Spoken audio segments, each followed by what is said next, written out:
finish or not to finish? That is the question.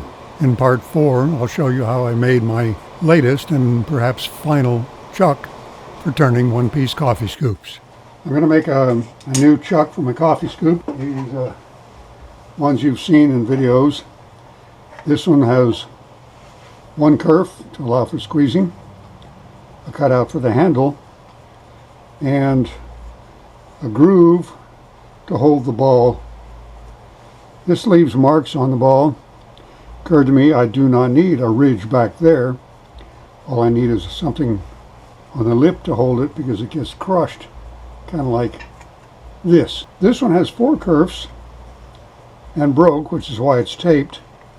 I have extra tape here so it will always compress here before it compresses here. But I cut the kerf to hold the ball, not a kerf, the cove to hold the ball after I put the kerfs in. It's very uneven.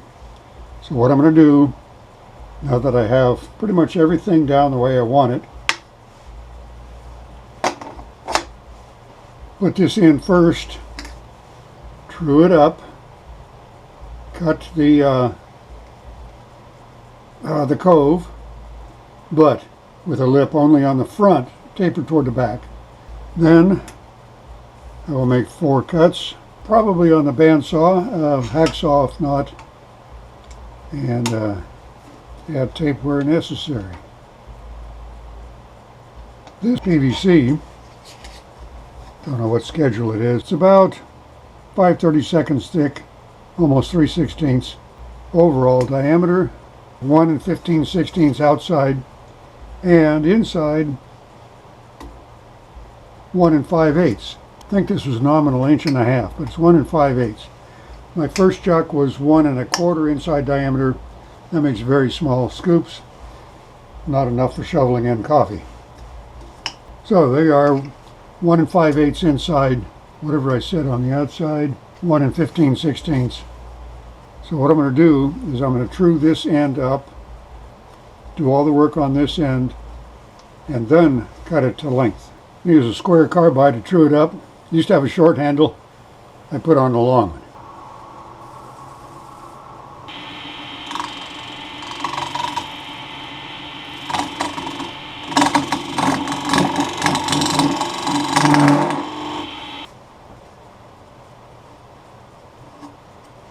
Okay, now the thing to do is cut very close to the lip. Instead of a semicircular cove, flare out the back.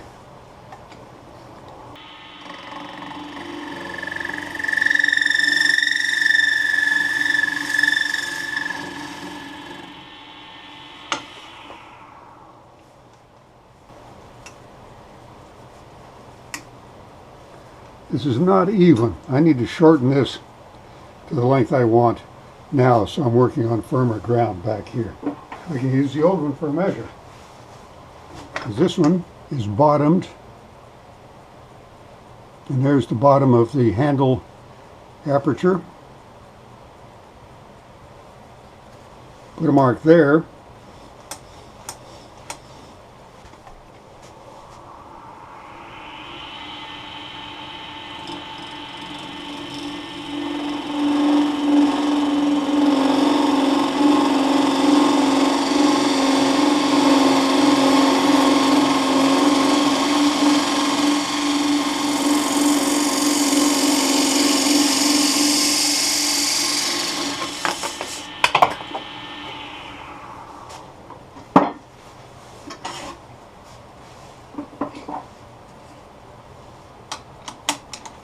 Can't saw it that square.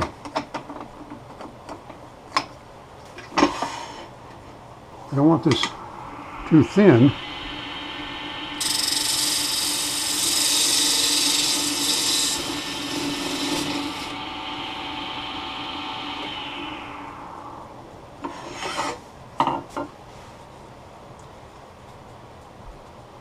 Feels pretty good.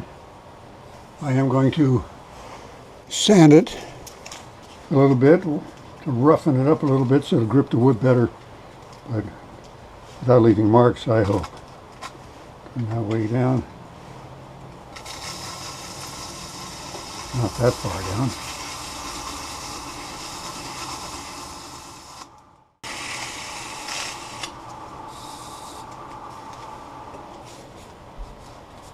I'm happy with that. In one case I've had the handle not on a crack.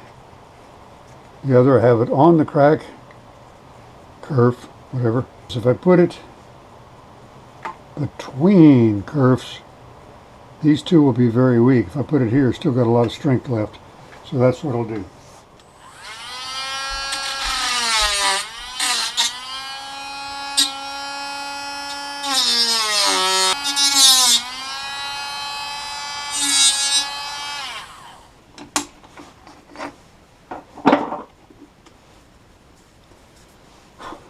Okay, we have our groove here, a cove, to hold the ball. Now it's time to cut kerfs. Not all the way to the bottom, but close to it. And then I will tape it because I know they're going to break. I'm going to feed it this way. It was too much trouble to move the bandsaw or to move the camera, but nothing went wrong, so you didn't miss anything. Now we have flex. Boy, I missed the center there, didn't I? But they're 90 degrees to each other. Clean these up, tape them up, and I think I might also put tape on the inside of these just to make sure we don't scuff them up. Okay. So there, we have a coffee scoop chuck. And if we make the balls of the scoop 1 3/4 to 1 7/8, I'd say 1 3/4. 1 3/4 will work just fine. It's a hair over, you can probably get away with that. 1 3/4 inches, 44 millimeters is ideal. It can be a little bit bigger or down to 1 5/8, but 1 3/4 works best. So there you have it, a coffee scoop. For my jaws, it's 2 9/16. When you put this in, put the kerfs in the center of the jaws, because they're probably going to be spread out enough that the jaws are going to press with the corners before the centers. So you want the corners here, not here, pushing these sharp edges into the ball. So this would be in just like that. Handle out here, and have at it. So make a coffee scoop with a new chuck I just finished. Alder, fairly dry, not spalted. I drilled the center hole a little off the pith, a little off center. Do not want the pith in the center of the handle. And the thing's not quite straight, so the bowl of the scoop's going to be up here somewhere. This will be gone.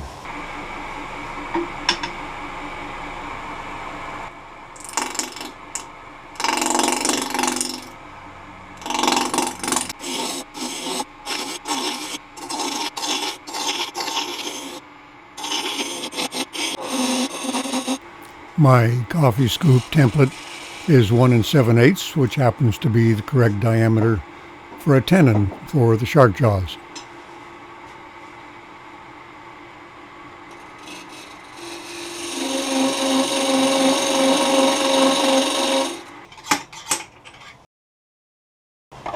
But I get that tenon a little too small.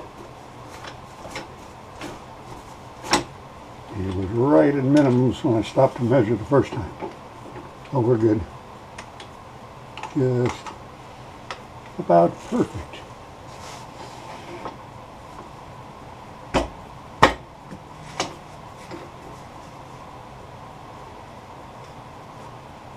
Loosen and retighten this because that was off. Billionth of a millimeter maybe. And I don't want it to start going a different direction once the tail center's out. I know it doesn't show, but I'm wearing a face shield anytime I'm roughing something with bark or something irregular when I'm standing in the line of fire.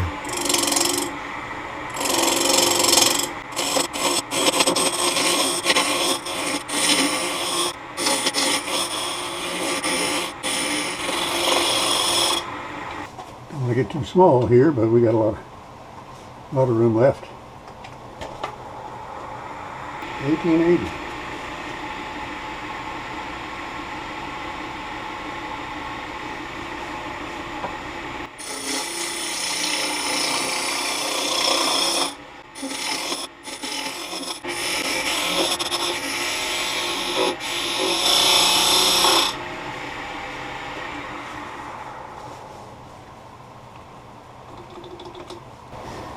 Of course, I could put the ball on this end.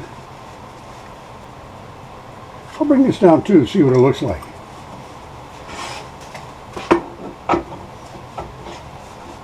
Turning 1880.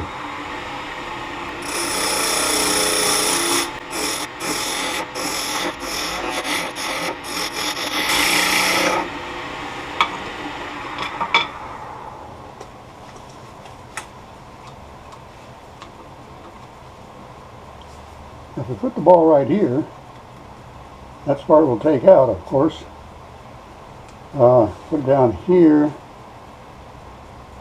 That's going to be interfering with the handle. I think we'll just do it this way. See what happens. There's 1 inch and 13/16. We're right about there. There and there. And in millimeters, that is 46. So, come down to 23. And we have center.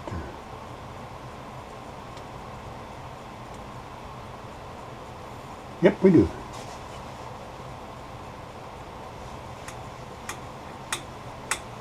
And the tail will be out here.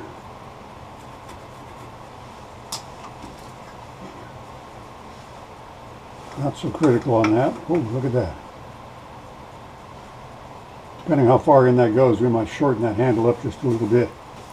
With roughing complete, I take off the face shield but retain safety glasses. This will be the end of the bowl.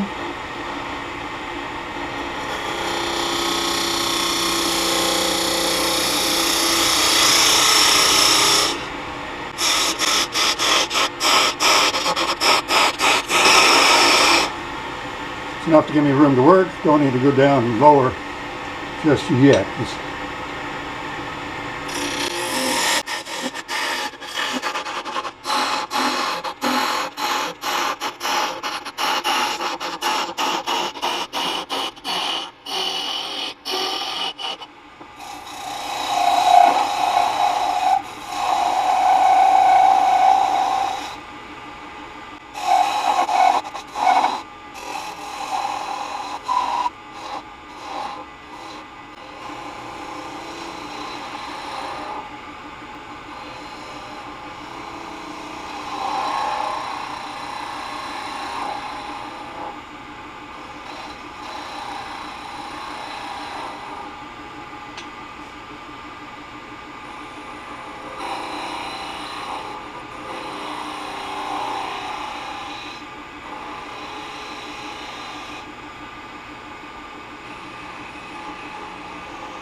Check for round.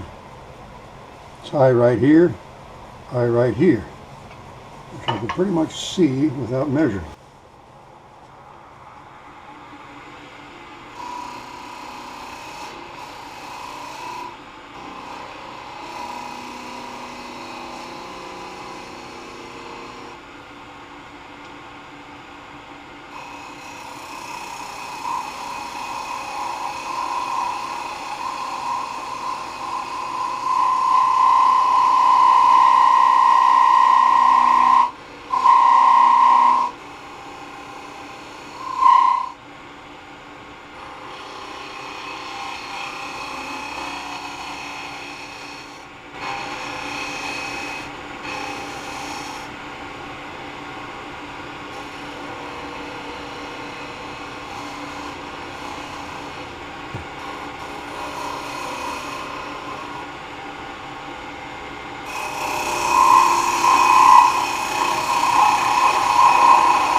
be careful with the constant reshaping if you'll end up with it too small for the chuck.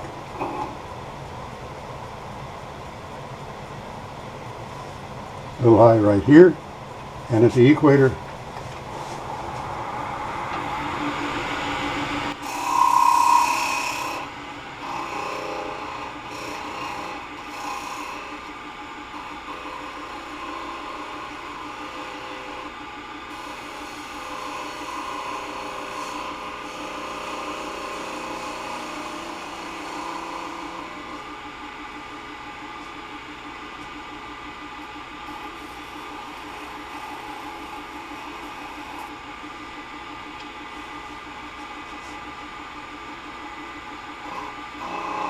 I shouldn't be spending so much time at this. A lot of these small irregularities and imperfections come off very quickly with sanding.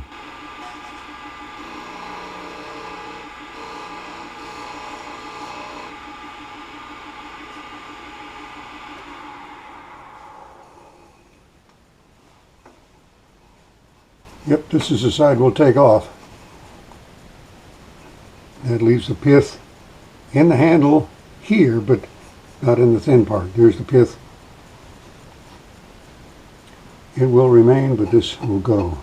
Use a skew to refine this. A little high right there. The rest of it's not bad.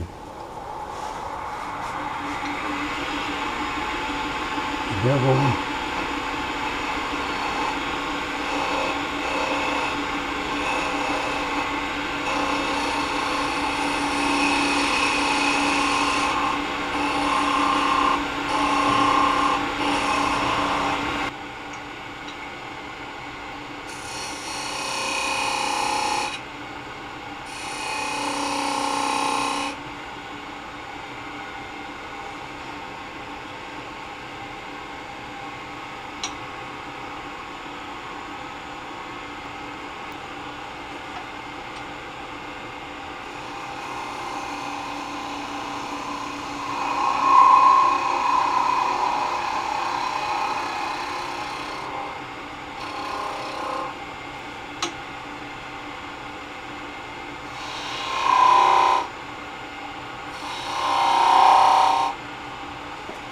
Now these should burn in easily.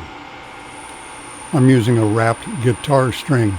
I don't know what note, don't know what brand. It's very difficult to get these inner ones that are so small to smoke. It takes a lot of friction and a lot of RPM.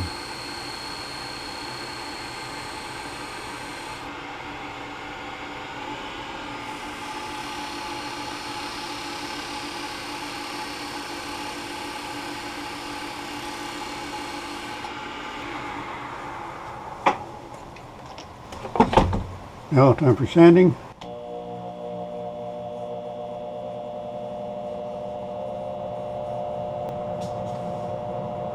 We do a little 120 in reverse on the ball. 650 RPM is as slow as it will go in high range, but because of the small diameter, that's not too fast.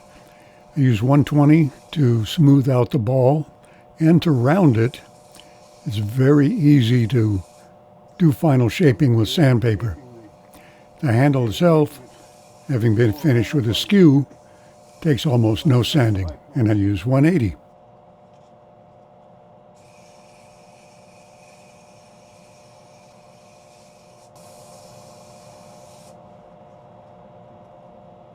A few strokes with the grain finishes the sanding.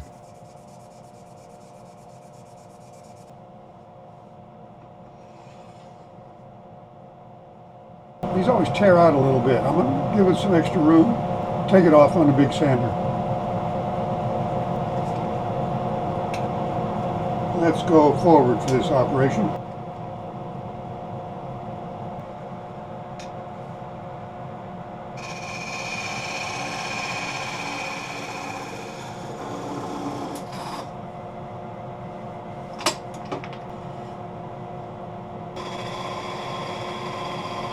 I'm trying to avoid giving the ball a flat top.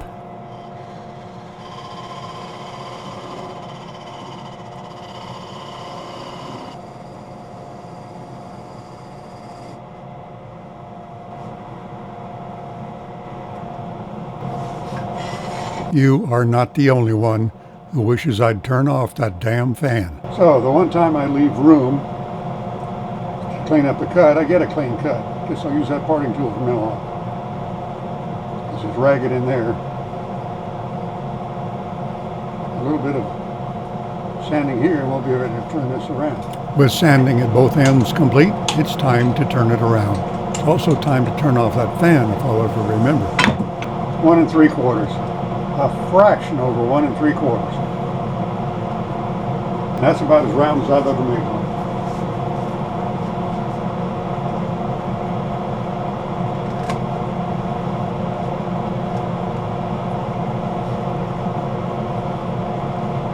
I might have to enlarge, I will have to enlarge the handle slot just a little.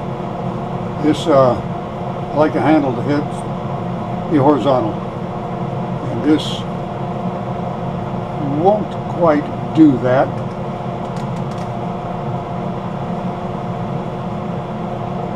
I'm going to take a few moments and hand rasp that out now.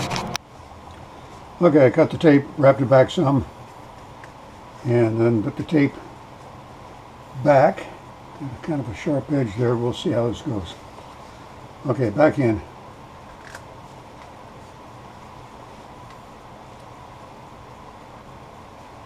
That's better. I'd like it a little lower, but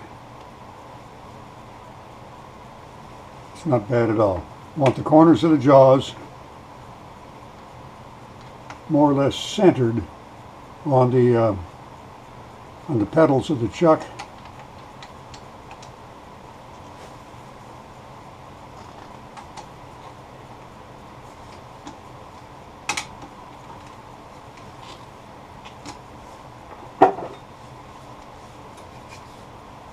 Well, that's good and solid. That tape's a good idea, Eric. I'm glad I thought of that.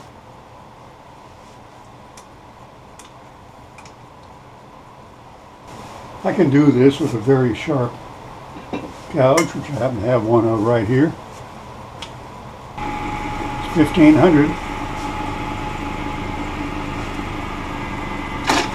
That's why I don't like using gouges for this.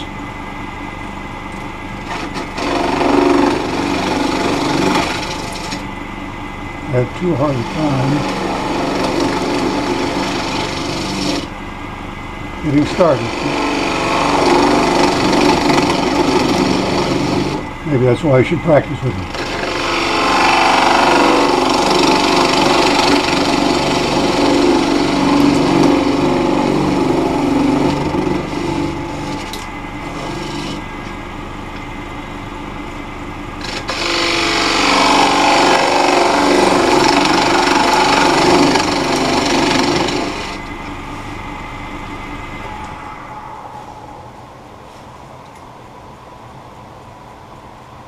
It makes a nice smooth cut.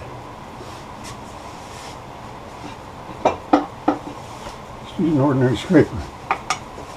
See what that does.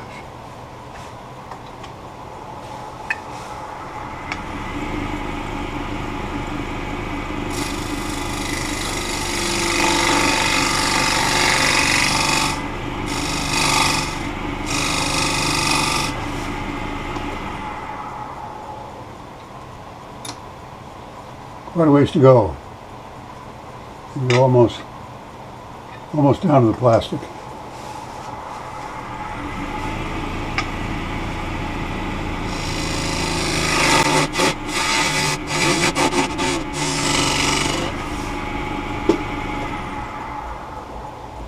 I think it's a pretty smooth cut. You need to go just a little deeper.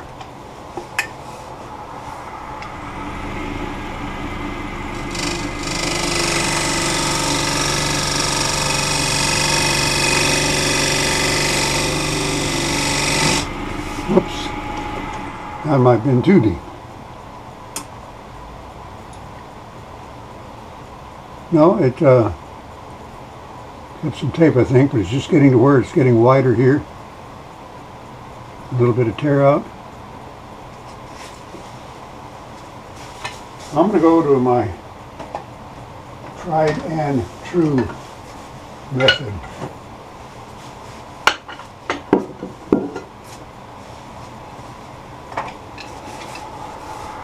carbide detail.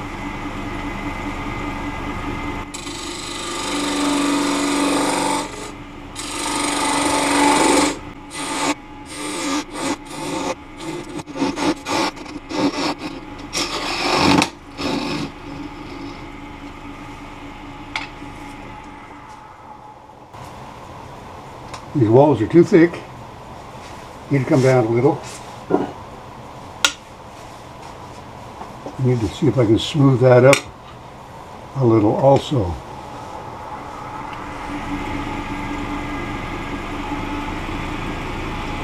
$16.20.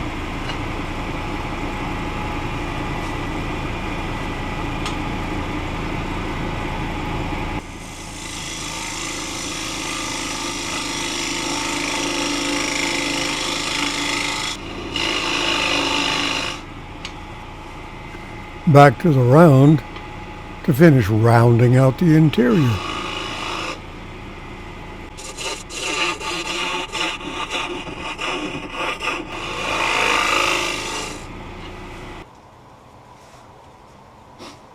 It's still flat bottom, sides, pretty much okay.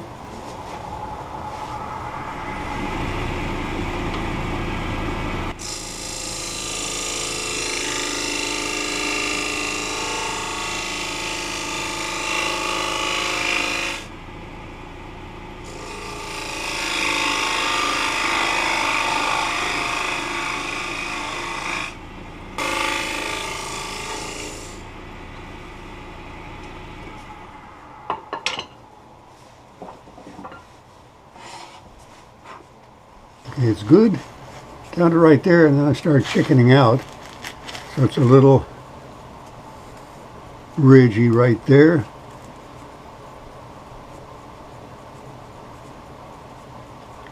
And that's about the only problem. Very faint dimple in the bottom, but that'll come out easily. Pimple, not a dimple.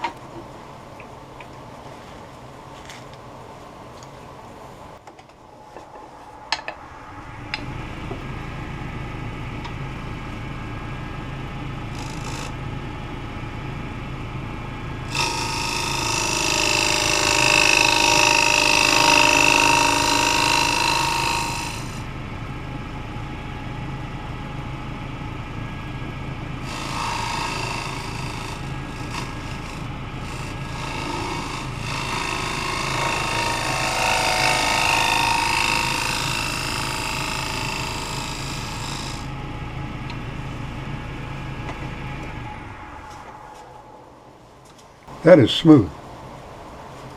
There's a faint little dimple in the bottom. No, idiot. It's a pimple, not a dimple. Go with the grain here. Convex, not concave. And it is gone.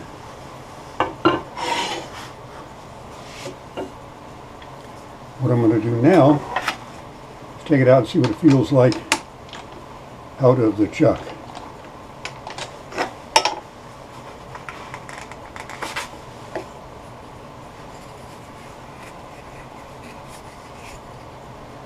Very good.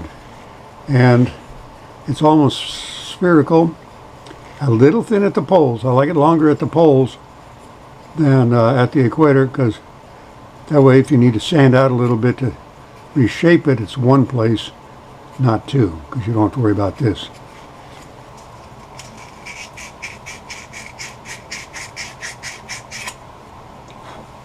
Because the rim's undercut just a little bit. To do this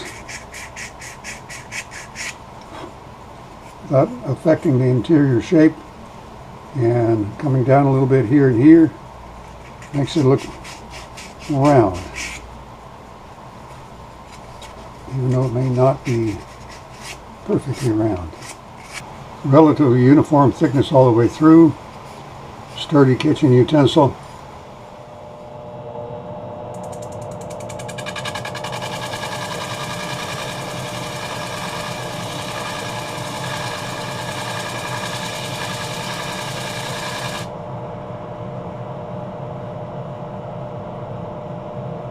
And that's all there is to that. Anyway, I found a little dent here, so I just rasped out the cutout in the chuck a little more, put in some black tape so that this doesn't make contact with plastic anywhere, just the tape. And maybe I should have sanded this after all.